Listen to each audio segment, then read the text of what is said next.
Assalamualaikum students, my name is Faza Sana and I am here for teaching geography for class 7। जैसा कि आप देख रहे हैं कि आज हमारा लेक्चर नंबर है 2।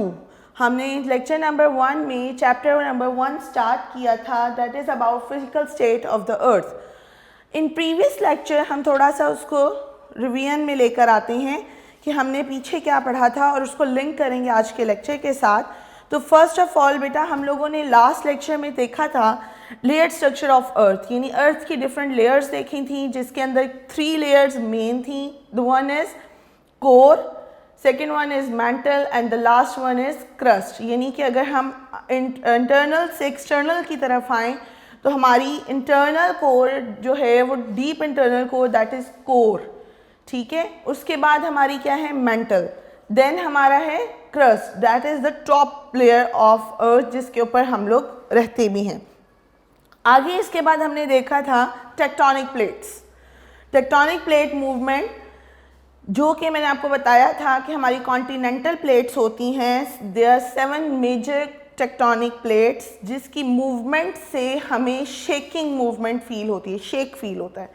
अब वो कैसे होता है वो हमें आज के टॉपिक में इन डिटेल डिस्कस करना है।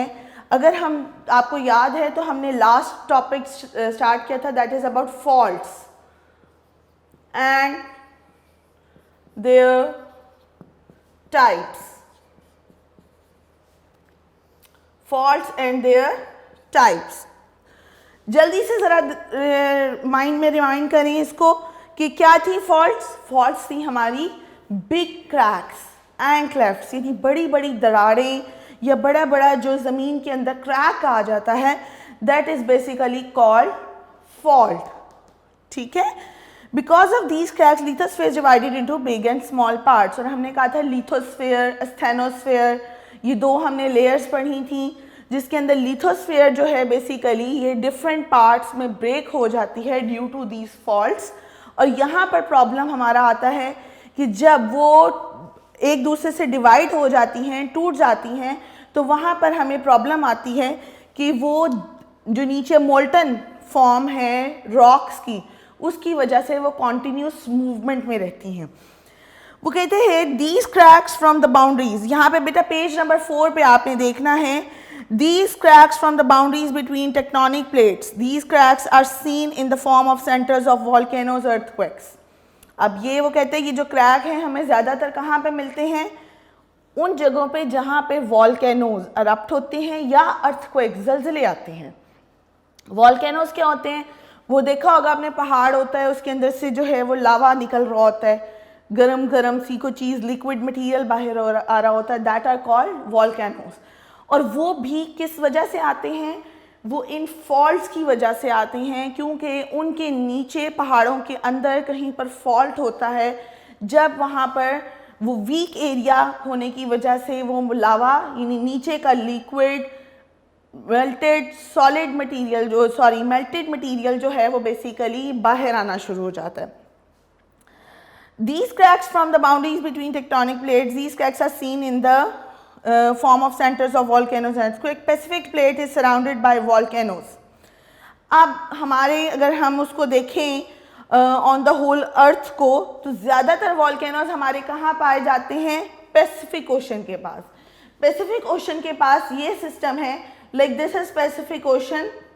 तो पैसिफिक ओशन में फॉल्ट्स या वॉल्केनोज जो हैं वो बेसिकली इस तरह हैं जैसे कि एक सर्कल होता है, एक रिंग है, और वो रिंग की फॉर्म में पैसिफिक ओशन को कवर कर रहे हैं। Is it clear? लिहाजा इसको हम रिंग ऑफ फायर भी कहते हैं, रिंग ऑफ फायर, ठीक है, क्योंकि ये वहाँ पर जो वॉल्केनोज हैं वो एक रिंग की फॉर्म में पैसिफिक ओशन को कवर कर रहे हैं। कुछ इंटरनल हैं, मेजॉरिटी इंटरनल हैं, और उसके अंदर जो है वो लावा इरप्ट होता है, that is why it is called ring of fire. Usually the faults are formed in the weak area. कोई चीज़ में फॉल्ट कब आएगा, जहाँ से वो कमज़ोर होगा, ठीक है, यानी कि आपकी जो अर्थ क्रस्ट है वो वहाँ से वीक है, उसका डिस्टेंस मिनिमम है, वहाँ पर जो है वो आपको बेसिकली ज़्यादा फील होगा कि यहाँ पर वॉल्केनोज एरप्ट होने के चांसेस हैं या यहाँ से वॉल्केनोज एरप्ट होते हैं। The area where a fault forms is known as fault zone. The crack present in fault zone is called fault line. This is your important short question also. ये आपकी given है यहाँ पर। अब दो चीज़ें हम पढ़ रहे हैं। The one is fault line and the other one is fault zone. Now what is fault line? For example, this is the crack. Fine. This crack in the earth crust is called fault line. And the area where this fault line exists, जहाँ पर ये fault line बनी हुई है, यानी ये दरार आ गई है, ये क्रैक आ गया है, वो पूरे का पूरा एरिया जो है वो fault zone कहलाएगा। I hope you understand well. अब इनकी तो आ गई आपकी फॉल्ट लाइन और फॉल्ट जोन। अब हम यहाँ पे पढ़ने लगे हैं इनकी types. There are main 3 types. The one is normal fault and the second one is transform fault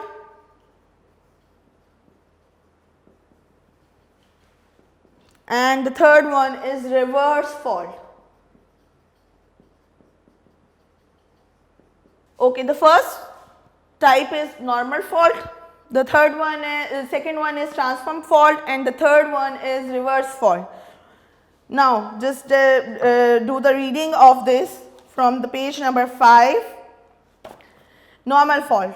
In normal fault, parts of the crust move in opposite direction due to removal of upper layers. Lava comes out through the weak portions of earth and volcanic eruption occurs. अब वो कहते हैं normal fault में क्या होता है।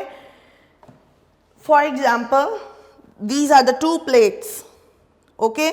अब इसमें ये होगा कि ये opposite direction में जाएंगी। Opposite direction कैसे है? यूं। Fine? ये इधर मूव कर रही है प्लेट, तो ये इधर मूव कर रही है। ये opposite direction में मूव करेंगी। ठीक है? इसके अंदर क्या होता है कि आपकी देखें, अगर मैं इधर मूव करती हूँ और इधर मूव करती हूँ तो बीच में स्पेस क्रिएट होती है। इस स्पेस की वजह से लावा बाहर निकल आता है। यहाँ पर प्रॉब्लम आती है कि आपके जो ये वीक पोर्शंस हैं, यहाँ से लावा इरप्ट होने के चांसेस ज़्यादा हो जाते हैं।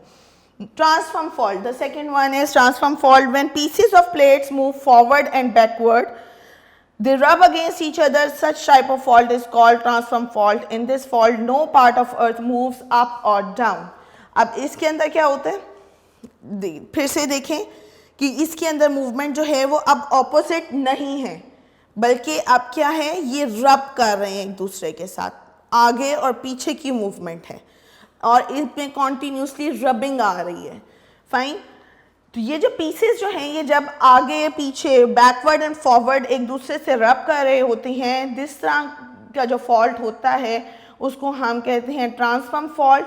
इस फॉल्ट के अंदर कोई भी पार्ट ऊपर या नीचे मूव नहीं करता, सिर्फ आगे और पीछे को एक दूसरे से रब करते हुए मूवमेंट आ रही होती है। इसमें आपको अर्थक्वेक, ज़लज़ला ज़्यादा फील होता है क्योंकि शेकिंग आ रही होती है, वॉल्केनोज इरप्ट होने के चांसेस थोड़े कम हो जाते हैं। रिवर्स फॉल्ट, अब रिवर्स नाम से आपको पता चल रहा है, रिवर्स मीन्स उलट। Reverse fault occurs when plates move towards each other due to the pressure between plates. Earthquakes and eruption of volcanoes occur in this way. The plates come close to each other and usually mountains are formed. अब ये थोड़ा सा जो है वो technical किस्म का fault है कि इसमें जो प्रेशर है वो बेसिकली ये है, ये एक दूसरे से टकराने की कोशिश करते हैं और यहाँ पे प्रॉब्लम क्या आती है कि जब ये एक दूसरे की तरफ आते हैं, मींस यहाँ पर भी और इधर स्पेस जो है वो होती है, इसमें प्रॉब्लम है कि कोई भी एक जो है वो एक यूं करके एक दूसरे से ओवरलैप हो सकते हैं। ओवरलैपिंग का मतलब ये है कि प्लेट्स ऊपर नीचे हो गई हैं और यूं आपकी माउंटेन्स क्रिएट होती हैं। जो पार्ट ज़मीन का थोड़ा सा ऊपर आ जाता है तो वो थोड़ा उभर जाता है, उभरने की वजह से हम उसको थोड़ा माउंटेन की टाइप में ले लेते हैं। इसमें इस फॉल्ट के अंदर भी आपके अर्थक्वेक भी फील होता है और इरप्शन ऑफ लावा भी होता है, क्योंकि स्पेस क्रिएट होती है और वीक एरिया है और वॉल्केनोज इरप्ट होने के चांसेस ज़्यादा हो जाते हैं। आई होप ये आपको क्लियरली समझ आ गया होगा। Now major plate faults in Pakistan, अगर हम पाकिस्तान के बारे में जो है वो स्पेसिफिकली बात करते हैं तो यहाँ पे कौन सी मेजर फॉल्ट प्लेट्स हैं वो देखें। In Pakistan 2 major plates unite, these plates are moving towards each other. Fault line is present in Pakistan which passes through the center of Pakistan. This line separates Eurasian plate from Indian plate. Therefore this region is an important center of earthquakes. Pakistan के अंदर 2 major plates जो हैं वो मिलती हैं आपस में और ये प्लेट्स एक दूसरे की तरफ आती हैं। अब जो एक दूसरे की तरफ आती हैं वो कौन सा फॉल्ट है, जल्दी से बताइए। Move towards each other, reverse fault, right, reverse fault है। और फॉल्ट लाइन जो है वो पाकिस्तान में, फॉल्ट लाइन क्रैक पाकिस्तान में कहाँ पर है, सेंटर ऑफ पाकिस्तान के अंदर। This line separates Uranian plate from Indian plate और यहाँ पर आपका एक क्रैक यूरेनियन प्लेट बन जाता है और एक आपका इंडियन प्लेट बन जाता है। Therefore this region is an important center of earthquake, लिहाजा यहाँ पर earthquakes बहुत ज़्यादा आते हैं, ये ज़लज़लों का एक बहुत अहम मरकज़ है। The earthquake of 8 October 2005 occurred due to the movements in these plates. Due to this earthquake there was a great loss of human lives and materials. This region may again become center of small and big earthquake in future. जो आपका 8 अक्टूबर 2005 के अंदर एक तबाहकुन ज़लज़ला आया था वो भी इन्हीं 2 प्लेट्स की मूवमेंट की वजह से आया था। बहुत सा जानी और माली नुकसान भी उसमें हुआ। और जहाँ पे बेटा एक दफ़ा अर्थक्वेक आता है तो चांसेस होते हैं, बहुत ज़्यादा चांसेस होते हैं कि ये यहाँ पे उस एरिया के अंदर, उस फॉल्ट जोन के अंदर छोटे और बड़े ज़लज़ले आने वाले वक्त में भी आ सकते हैं। चांसेस वहाँ पर ज़लज़लों के बढ़ जाते हैं। अब जी causes of earthquake, their effects and distribution is our next topic. So causes of earthquake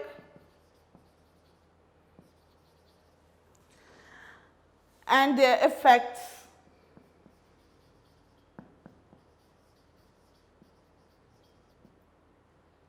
and distribution. मतलब कि अर्थक्वेक्स के आने की वजह क्या है, कॉज क्या है, उनके इफ़ेक्ट्स क्या होते हैं और उनकी डिस्ट्रीब्यूशन कैसे है कि कहाँ कहाँ पर किस किस इलाके में ये फैले हुए हैं और किस तरह से फैले हुए हैं वो देखते हैं। First of all definition of earthquake. The vibration and shaking movement at the surface of earth is known as earthquake। ये आपके MCQs भी है, शॉर्ट क्वेश्चन भी है कि सरफेस ऑफ अर्थ यानी कि आपकी ज़मीन की सतह के ऊपर किसी भी तरह की वाइब्रेशन फील हो, शेकिंग मूवमेंट फील हो, that is called earthquake. Movements in the internal part of earth create shaking movements and vibration at its surface.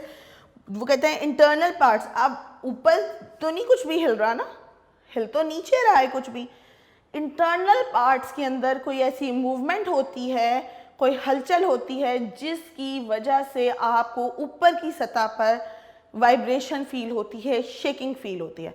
और वो मूवमेंट किस वजह से आती है, हमने अभी देखा टेक्टोनिक प्लेट्स की हिलने की वजह से, उनके अंदर किसी तरह की फॉल्ट लाइन होने की वजह से वो मूवमेंट अंदर इंटरनली फील होती है, जिससे आपको एक्सटर्नल सरफेस के ऊपर वाइब्रेशन फील होती है। Earthquake occur due to movement in any part of earth. From this region the waves of earthquake travel in all direction.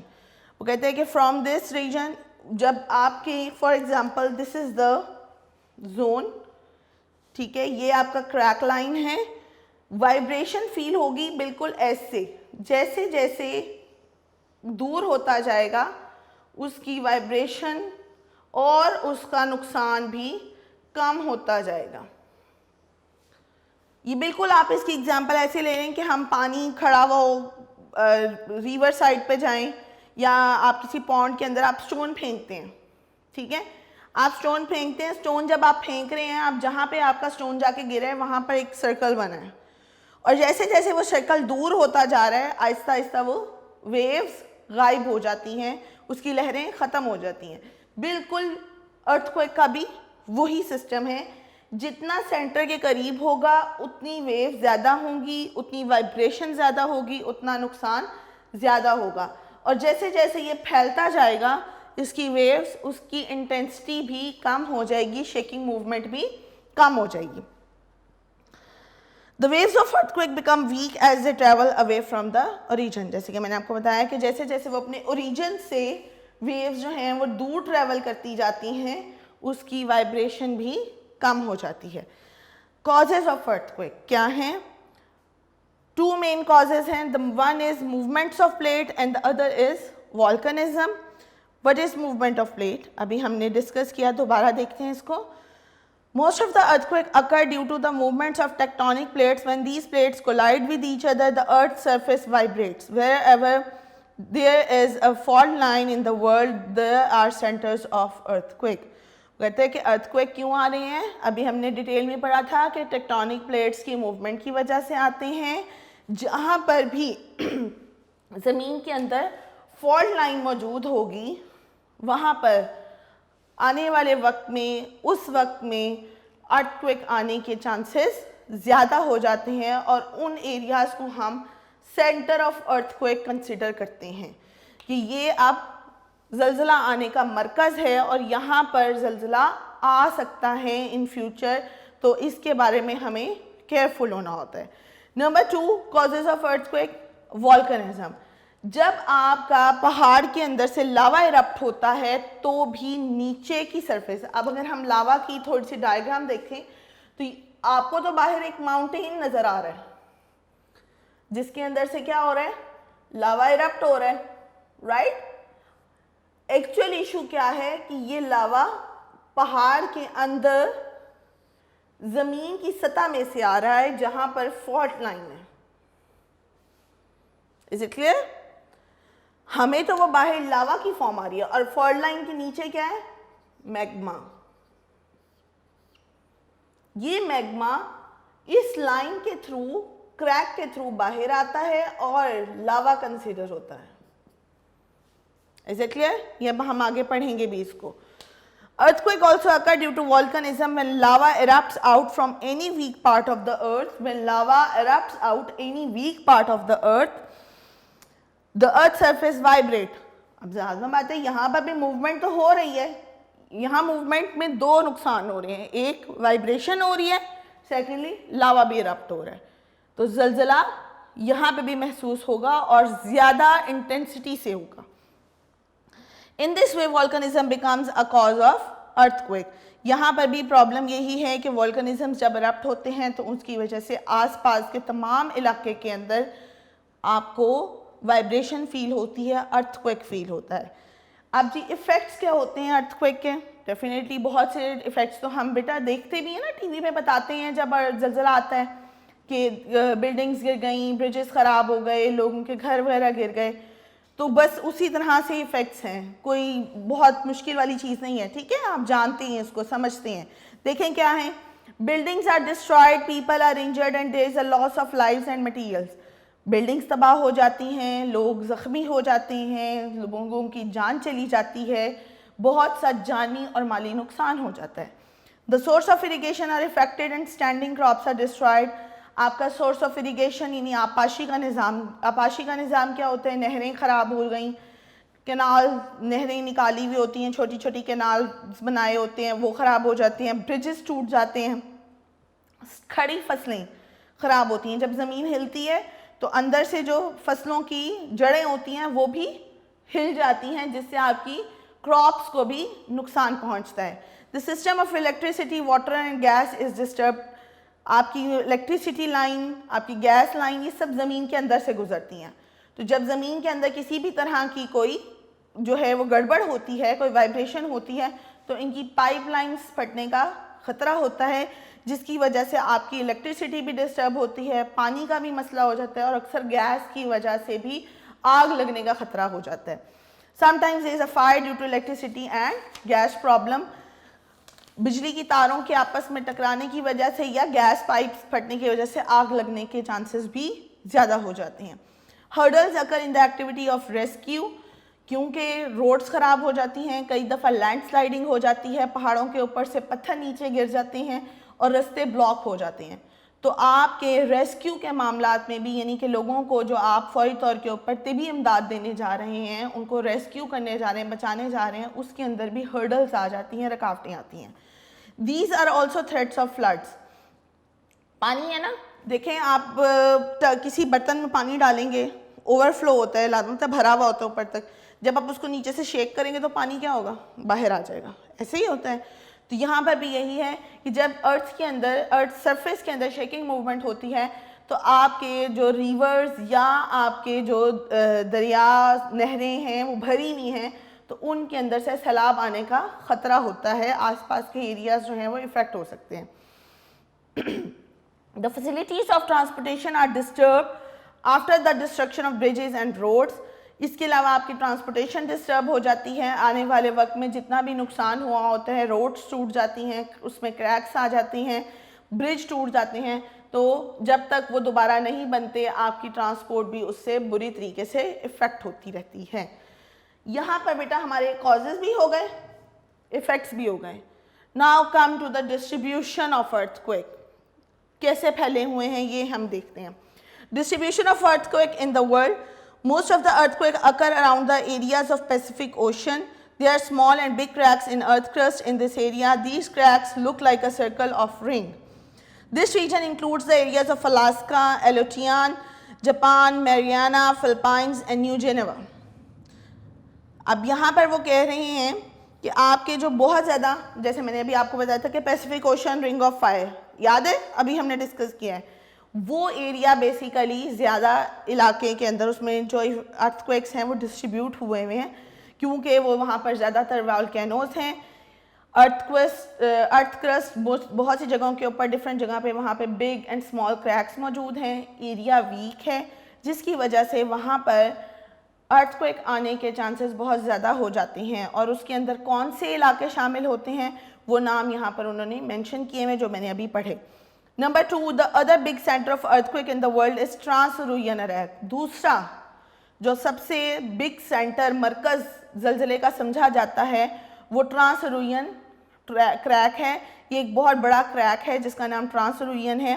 This crack passes through Himalaya and Indonesian island and reaches Persian gulf and Turkey. अब ये crack कहाँ से शुरू हो रहा है?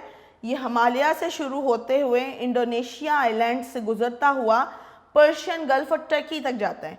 मतलब कि ये क्रैक आप समझें कि ये सिर्फ ये नहीं है कि हाँ जी इतना सा जी ज़मीन टूटी तो बस इतना सा क्रैक है। नो, ये क्रैक कई मुल्कों में से गुजर के नीचे तक जा रहा होता है, जिसकी वजह से अगर किसी एक इलाके के अंदर, एक मुल्क के अंदर ज़लज़ले का मरकज़ बना है, सेंटर बना है, तो वो जहाँ तक वो फॉल्ट जोन बन रहा है वहाँ तक उसकी वाइब्रेशंस फील होंगी। The northern central western part of Pakistan also come in the center of earthquake. और इसके अलावा पाकिस्तान का जो नॉर्दर्न और सेंट्रल वेस्टर्न पार्ट है, क्योंकि वो पहाड़ी इलाका है और वो आपकी ट्रांस-सिरुयन क्रैक के अंदर ही एरिया जो है वो शामिल होता है। यहाँ पर भी अर्थक्वेक के बहुत से मराकज़ शामिल हैं। इसके अलावा इसके अंदर चीज़ आपको इंफॉर्मेशन दी गई है, सुनामी। सुना होगा आपने, सुनामी वर्ड सुना होगा। ये आपका हो लिखा जाता है TSUNAMI। इसके अंदर टी है वो साइलेंट होता है, तो हम इसको सुनामी पढ़ते हैं। फाइन, ये आपका जापानीज लैंग्वेज का वर्ड है। इसका मतलब होता है ह्यूज कोस्टल वेव्स। ठीक है, इसका मतलब है ह्यूज कोस्टल वेव्स, बहुत बड़ी समंदरी लहरें। जैसे कि मैंने अभी आपको पीछे थोड़ी सी एग्जांपल दी कि फ्लड्स आने का ख़तरा होता है। अब फ्लड्स दरियाओं में अगर और नहरों के अंदर आ सकते हैं, तो अगर फॉर एग्जांपल समंदर के नीचे जो हमारी अर्थ क्रस्ट है वहाँ पर क्रैक्स मौजूद हैं, जैसे कि मैंने पैसिफिक ओशन की बात की, तो वहाँ पर सुनामी आने का ख़तरा होता है, क्योंकि जब नीचे ज़मीन पे वाइब्रेशन ज़्यादा होती है, पानी उछलता है, अपवर्ड होता है, और वो जितना ऊपर जाएगा उतनी दूर जाकर गिरेगा और ह्यूज उसकी कोस्टल वेव्स बनती हैं। तो यहाँ से इशू आता है कि जब ये क्रैक्स जो होते हैं इनके अंदर फ्लड्स आते हैं, या आपको जैसे कि बताया कि अर्थक्वेक फील होता है, या समंदर के नीचे वॉल्केनो इरप्ट होता है, तो उसकी वजह से बहुत बड़ी बड़ी ह्यूज समंदरी लहरें क्रिएट होती हैं, और वो जितनी ऊंची समंदरी लहर होगी उतना ज़्यादा नुकसान करेगी। उन लहरों को हम कहते हैं सुनामी। ठीक है, आम अगर दरियाओं में या नहरों में पानी बाहर आए हम उसे सैलाब कहते हैं, लेकिन अगर समंदर के अंदर से पानी बाहर आ रहा है और बड़ी बड़ी लहरों की सूरत में बाहर आ रहा है तो वो सुनामी कंसिडर किया जाता है। अब हमने ये सारी डिटेल पढ़ी कि ये वजह होती है अर्थक्वेक्स आने की, ठीक है, इसके इफेक्ट्स ही होते हैं। अब हम इंटेंसिटी कैसे मेजर करते हैं उसकी?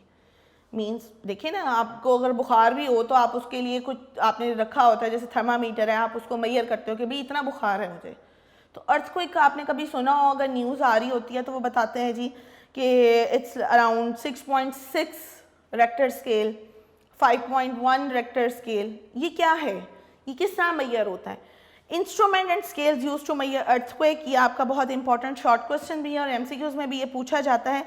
The instrument use to measure the intensity of earthquake is known as seismograph. ये गौर करें, ये इस तरह की एक डायग्राम है जो आपकी बुक में ही बनी हुई है, ठीक है, और इसमें ये एक बॉल सा जो है वो टाई हुआ है। ये बॉल की मेजरमेंट जो है वो उसको देखते हुए हम बताते हैं कि कितनी इंटेंसिटी, कितनी शिद्दत का ज़लज़ला आया है। इंस्ट्रूमेंट का नाम क्या है? सिस्मोग्राफ। इंस्ट्रूमेंट का नाम क्या है? Seismograph. The intensity of earthquake is measured by a scale called a Richter scale. आप थर्मामीटर से आप मेजर करते हो और बताते हो कि जो है वो बुखार है जी इतना सेंटीग्रेड या इतना फ़ारेनहाइट, राइट? तो वो जो फ़ारेनहाइट है वो स्केल होता है। तो यहाँ पर हम अर्थक्वेक मेजर करते हैं सिस्मोग्राफ से और बताते हैं उसको कि इतना रिक्टर स्केल आया है, और इसकी इंटेंसिटी जो होती है वो 0 to 9 है।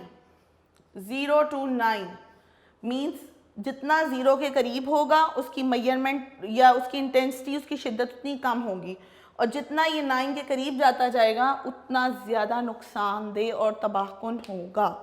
ठीक है, और अभी तक अगर हम देखें तो ये आपके इसी डायग्राम के ऊपर देखें एक टेबल बना हुआ है, यहाँ पे डिफरेंट एरियाज़ के अंदर जो 1920 से लेकर 2010 तक मुख्तलिफ ज़लज़ले आए हैं उनकी इंटेंसिटी बयान की गई है, और उसमें बताया गया हुआ है कि कितने लोगों का जानी नुकसान हुआ, वेस्टेज ऑफ लाइफ हुआ। ठीक है,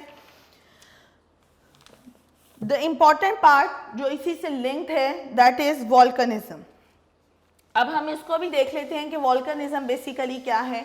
थोड़ा सा हमने डिस्कस किया साथ साथ, लेकिन अब हम इसको इन डिटेल देखते हैं जी। नेक्स्ट टॉपिक है हमारा वॉल्कनिज्म।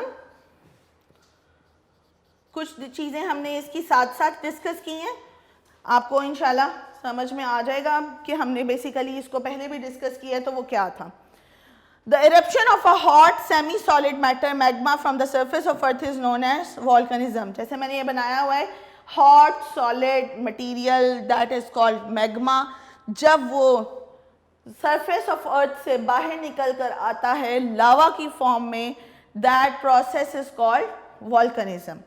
During this process, the underground volcanic magma comes out on the surface of earth in the form of lava. इस प्रोसेस में क्या होता है कि ज़मीन के नीचे से जो आपका वॉल्केनिक मैग्मा है, पिघला हुआ मादा, पिघला हुआ कोई सॉलिड मटेरियल जो नीचे होते हैं वो पिघली फॉर्म में है। हमने अगर आपको याद हो तो अर्थ की लेयर्स में पढ़ा था, नीचे आपके रॉक्स हैं जो मेल्टेड फॉर्म में होते हैं। ठीक है, वो अगर बाहर आ जाती हैं तो वो लावा कंसिडर होती हैं। In this process different rocky material and gases are involve.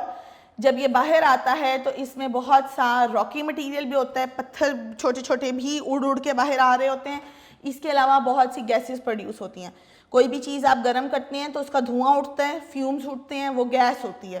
तो सेम जब यहाँ से मैग्मा गरम गरम बाहर निकल रहा होता है तो जितना मटीरियल उसके अंदर होता है, जितने उसके अंदर आपके होते हैं एलिमेंट्स, और जितने भी रॉकी मटेरियल्स होते हैं उनकी डिफरेंट गैसेस प्रोड्यूस हो रही होती हैं जो आपके एटमॉस्फेयर को पोल्यूट करती हैं। उतने एरिया में सांस लेना भी थोड़ा सा दुश्वार हो रहा होता है, मुश्किल हो रहा होता है। Usually volcanism occur along the cracks of earth plates because volcanoes are mostly found in cracks or on the boundaries of the plates of earth. Volcanoes कहाँ पे एरप्ट होते हैं? हमने पहले भी इसको देखा था, जहाँ पर आपकी अर्थ में क्रैक्स होंगे, जहाँ पे आपकी अर्थ क्रस्ट वीक होगी और उसके आसपास के तमाम एरियाज़ में जो है वो आपके वॉल्केनोज एरप्ट होने के चांसेस होते हैं। About 70% volcanoes of the world are found on the bed of oceans. आपके 70% जो हैं वो volcanoes oceans के बेड पर हैं, यानी के आसपास हैं समंदर के। और कौन सा ओशन था, हमने बताया था Pacific ocean. Such volcanoes remain hidden due to their presence in sea, क्योंकि वो समंदर के अंदर होते हैं, अंदर इरप्ट हो रहे होते हैं, लिहाजा हमें इतनी ज़्यादा उसको आंख से देखने का जो इत्तफाक नहीं होता, लेकिन वो मुसलसल एरप्शन के प्रोसेस में होती हैं। यह आपकी जी पिक्चर भी बनी हुई है, आप गौर से इसको देखेंगे तो आपको आइडिया हो जाएगा। जो मैंने बनाई है that is the chamber of magma, फिर वेंट है, फिर लावा है, ठीक है, और बाहर निकल रहा है तो लावा है, और ये ऊपर देखो ये क्लाउड्स बने हुए हैं, फ्यूम्स बने हुए हैं, ठीक है, ये गैसेस प्रोड्यूस हो रही हैं। इफेक्ट्स क्या होते हैं वॉल्केनिज्म के? Volcanoes are form due to volcanism. These volcanoes keep on growing by the deposition of lava layers and repeated volcanism. Such features are found on edges of earth plates. ये जो आपकी हमने tectonic plates पढ़ी हैं, इनके किनारे किनारे के ऊपर ज़्यादा आपको मिलेंगे, पैसिफिक ओशन के बेड पे मिलेंगे। और कैसे इरप्ट होते हैं? जब उनके अंदर से मैग्मा बाहर आता है। The matter, gases and dust etc. which come out from volcanoes cause environmental pollution in the nearby areas.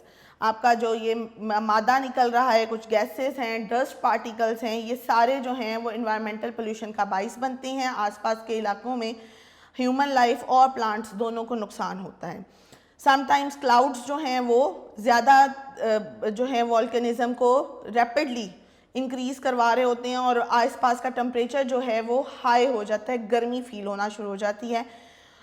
In 1902, similar incident occurred in West Indies when Mount Pelleas erupted, which caused great loss of life. एक बहुत जो है वो ख़तरनाक किस्म का लावा erupt हुआ था 1902 में, जो कि वेस्ट इंडीज़ में माउंट पैले में हुआ था, और इसकी वजह से बहुत सा जानी माली नुकसान भी हुआ था। Types of volcanoes and their distribution. There are two types of volcanoes. Three types of volcanoes. Active volcanoes, dormant volcanoes और extinct volcanoes. ठीक है जी। एक्टिव वॉल्केनोज क्या होंगे? नाम से आपको पता चल जाएगा, जो एक्टिव हैं यानी कि जिनमें से लावा एरप्ट मुसलसल होता रहता है, ठीक है, वो कॉन्टीन्यूस है, उसके आसपास लोगों को रहने की इजाज़त नहीं दी जाती, क्योंकि उनमें ख़तरा होता है किसी भी वक्त में लावा एरप्ट हो सकता है। डोर्मेंट वॉल्केनोज कौन से हैं? जहाँ पर काफ़ी टाइम से वॉल्केनो एरप्ट नहीं हुआ, लेकिन देयर आर चांसेस कि कभी भी इरप्ट हो जाएगा, यानी आप कह लें कि खामोश लावा होता है, खामोश वॉल्केनिज्म है, कभी भी फट सकता है। और इसके भी ख़तरनाक नताइज होते हैं, क्योंकि एक चीज़ है जो काफ़ी अरसे तक नहीं जो है वो उसमें से लावा इरप्ट हुआ या वॉल्केनिज्म फील नहीं हुआ, लेकिन ख़तरा हर वक्त है कि कभी भी हो जाएगा। तो यहाँ पर जो है ये वाले वॉल्केनोज ज़रा डेंजरस होते हैं। एक्सटिंक्ट वॉल्केनोज क्या हैं? एक्सटिंक्ट वॉल्केनोज वो हैं जिनमें कभी लावा इरप्ट होता था, लेकिन अब उसमें लावा इरप्ट होना बंद हो गया है और आने वाले वक्त में कोई चांसेस ऐसे नहीं है कि लावा इरप्शन होगी। डिस्ट्रीब्यूशन ऑफ वॉल्केनोज में हम इन डिटेल देख चुके हैं कि वॉल्केनोज आपके ज़्यादातर पैसिफिक ओशन में हैं, उसके आइलैंड्स में हैं, और उसको हम रिंग ऑफ फायर कंसिडर करते हैं। इसके अलावा आपकी जो ट्रांसरोइयन प्लेट है, जिसके अंदर हमने देखा था कौन से एरियाज आते हैं, आपके हिमालय से लेकर इंडोनेशिया और तुर्की तक ये जाते हैं, ये तमाम के तमाम एरियाज़ के अंदर वॉल्केनिज्म्स एरप्ट होने के चांसेस होते हैं। It is in the third important area volcanoes is the area between ocean. It is in between Atlantic and Indian ocean. Atlantic ocean और इंडियन ओशन के दरमियान में भी जो है वो आपके थर्ड एरिया बनता है, जहाँ पे वॉल्केनोज दुनिया में सबसे ज़्यादा एरप्ट होते हैं। यहाँ पर भी रॉकी मटीरियल जो है वो बहुत ज़्यादा आता है, और एक इसी वॉल्केनो के एरप्ट होने की वजह से एक रिज बन चुकी है, एक चट्टान है जो समंदर के अंदर बनी हुई है, that is called mid Atlantic ridge. इसका नाम है मिड अटलांटिक रिज। यहाँ पे बेटा आपका chapter 1 that is physical state of earth ख़त्म होता है। आई होप कि आपने बहुत अच्छी तरह इसको अंडरस्टैंड कर लिया होगा। अब इससे रिलेटेड तमाम शॉर्ट क्वेश्चंस और लॉन्ग क्वेश्चंस आपने लर्न करने हैं। इन फ्यूचर हम इसको देखेंगे कि एग्ज़ाम्स होंगे या आपका जो भी हमने टेस्ट लेना होगा उसके अंदर आपकी ये लर्निंग होना बहुत ज़्यादा ज़रूरी है। इंशाल्लाह नेक्स्ट लेक्चर चैप्टर नंबर 2 के साथ मिलेंगे। टिल देन अल्लाह हाफ़िज़।